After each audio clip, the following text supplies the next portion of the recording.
रोहित पाटील. अध्यक्ष महोदय, आज मी राज्यपालांच्या अभिभाषणावरती बोलण्यासंदर्भात इथे आपल्या सर्वांसमोर उभा आहे. राज्यपालांच्या अभिभाषणानुसार परिच्छेद क्रमांक 3 नुसार सर्वच महापुरुषांना अभिवादन करून झाल्यानंतर महाराष्ट्राच्या दृष्टीने अत्यंत महत्त्वाचा मुद्दा राज्यपालांनी घेतला आणि तो घेतला बेळगावचा. अध्यक्ष महोदय, अंधार सोडू दे आणि बेळगावसह महाराष्ट्र संयुक्त महाराष्ट्र होऊ दे, ही घोषणा गेली अनेक वर्ष बेळगाव भागातली अनेक लोक देत आहेत. पण अध्यक्ष महोदय, आपण अलीकडच्या काळातली परिस्थिती बघतोय. 1956 पासून बेळगाव आणि बेळगाव परिसरातली लोक संघर्ष करतात महाराष्ट्रातल्या अनेक नेत्यांनी. मग ते त्या बाजूचे नेते असतील किंवा या बाजूचे नेते असतील, आजपर्यंत अनेक लोकांनी अनेक नेत्यांनी त्यामध्ये सहभाग घेतला. संघर्षामध्ये तिथल्या लोकांबरोबर खांद्याला खांदा लावला, प्रसंगी काट्या खाल्ल्या. पण आज आपण परिस्थिती बघतोय, जैसे थे परिस्थिती संघर्षाच्या बाबतीमध्ये बेळगावसह संयुक्त महाराष्ट्राच्या आज वाट्याला आलेली आहे. अध्यक्ष महोदय, तिथल्या लोकांची जर परिस्थिती बघितली, अनेक वेळेला आज आपण भाषणाच्या माध्यमातून इथं बोलतोय, पण महाराष्ट्र एकीकरण समिती असेल त्या समितीच्या माध्यमातून अनेक वेळेला बेळगाव भागात आम्ही फिरलेलो आहे. बेळगाव भागातल्या शहरात गेलोय, गावात गेलोय, वाडी वस्त्यांवरती गेलोय आणि तिथली जर भयावह परिस्थिती बघितली, मराठी भाषेला आपण इथं अभिजात दर्जा दिलेला आहे, पण तिथं मराठी बोललं तर आपल्या लोकांची परिस्थिती काय केली जाते, ही जर परिस्थिती बघितली तर अध्यक्ष महोदय, आपण सर्वांनी कुठेतरी एकत्रितपणाने निर्णय घेण्याची आवश्यकता आहे.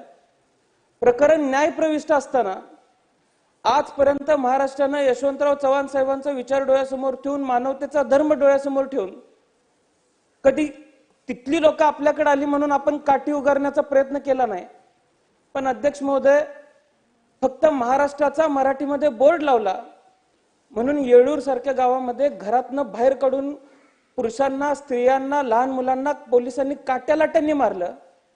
अनेकांचा त्यामध्ये आतापर्यंत आपण जर इतिहास बघितला तर अनेकांनी हौतात्म्य पत्कारलेला आहे. आणि प्रकरण न्यायप्रविष्ट असताना अध्यक्ष महोदय, शेजारच्या राज्याकडून मराठी माणसाला, मराठी अस्मितेला अशा पद्धतीची वागणूक मिळणं हे निषेधार्ह आहे.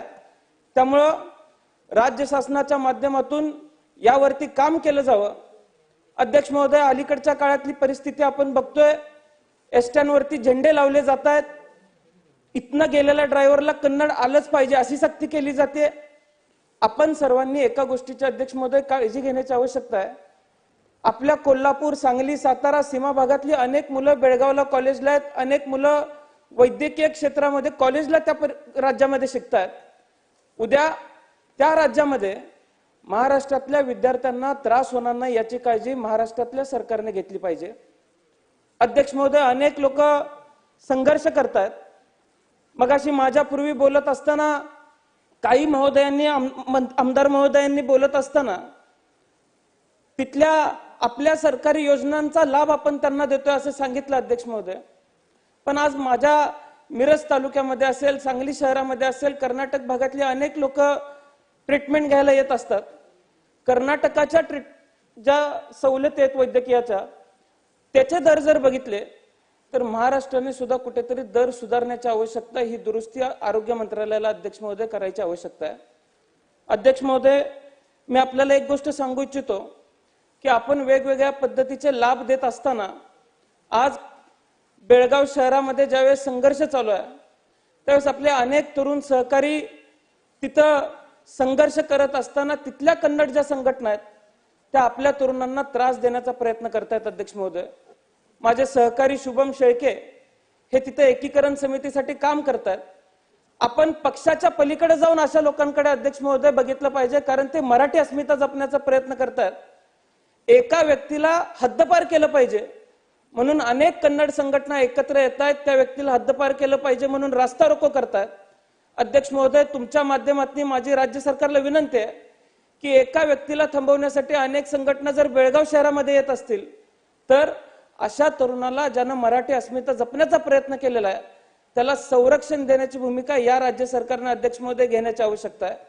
अन्यथा ही जर माणसं दाबली गेली तर उद्या मराठी भाषा त्या परिसरामध्ये टिकली पाहिजे म्हणून अध्यक्ष महोदय कुणीही उभा राहिलेला आपल्याला बघायला मिळणार नाही अशी परिस्थिती येत्या काळामध्ये आपल्याला सर्वांना बघायला मिळेल. त्यामुळं आज या विधान भवनाच्या साक्षीने आम्ही सांगतो की बेळगाव परिसरामध्ये असेल किंवा सीमा परिसरामध्ये असेल जे आमचे बांधव लढतायत त्या बांधवांबरोबर खांद्याला खांदा लावून या सदनातला प्रत्येक सदस्य उभा राहील हे आपल्या माध्यमातून मी त्या सर्व लोकांना आश्वासन त्या ठिकाणी देऊ इच्छितो. अध्यक्ष महोदय, परिच्छेद क्रमांक 4 प्रमाणे दाओस कराराच्या संदर्भामध्ये राज्यपाल महोदयांनी तिथे सांगितलं 15 लाख कोटींची इन्व्हेस्टमेंट ही या महाराष्ट्रामध्ये आणली गेलेली असं सांगितलं. माजी मुख्यमंत्री असतील त्यांनी दाओसला गेलेले त्यावेळेस 3.5 लाख कोटींची इन्व्हेस्टमेंट या राज्यामध्ये आणलेली असं आम्हाला सर्वांना सांगितलं. किती नोकऱ्या निर्माण झाल्या, किती उद्योग इथपर्यंत आले, किती उद्योग इथे टिकले. असलेले उद्योग टिकायची परिस्थिती नाही पण एवढे इन्व्हेस्टमेंट येत आहेत असं आम्ही छाती टोकून सांगतोय. आता कराराच्या कागदाला किती महत्व आहे हे मला माहित नाही पण झालेले करार आज 2016-17 मध्ये झालेले जर करार तपासले तर करार झालेल्या कंपन्या आज अखेर महाराष्ट्रामध्ये कुठल्याही पोर्टलवर आल्या नाहीत आणि असं असताना 15 लाख कोटींचा करार आणि त्या माध्यमातून आलेल्या कंपन्या अध्यक्ष महोदय कधी येणार आहेत. कागद कुठली आली मला माहित नाही पण एकच कागद महाराष्ट्र सरकारला मागच्या काळामध्ये आला ते तिथल्या हॉटेलचं थकवलेल्या बिलाची नोटीस आली तेवढा एकच कागद तिथनं अध्यक्ष महोदय आला. त्यामुळे अध्यक्ष महोदय हे तपासण्याची आवश्यकता आहे की आपण कुठेतरी उद्योग आणि नोकऱ्या निर्माण करताना शेजारचं राज्य आंध्र प्रदेश असेल किंवा गुजरात असेल यांच्यासारखी वन विंडो सिस्टम निर्माण करण्याची अध्यक्ष महोदय आवश्यकता आहे. पोर्टलवरती जागा मागितल्यानंतर सुविधा मागितल्यानंतर किती दिवसात तिथं जागा मिळते, उद्योग चालू होत आहेत हे तपासण्याची आवश्यकता आहे आणि त्यामध्ये आपल्या राज्याच्या माध्यमातून ज्या त्रुट्या आपल्या सर्वांसमोर निर्माण झालेल्या आहेत त्या त्रुट्या आपण सर्वांनी सुधारण्याची आवश्यकता आहे. एवढंच मी बोलतो आणि माझे 2 शब्द संपवतो. अध्यक्ष महोदय, राज्यपालांच्या अभिभाषणावर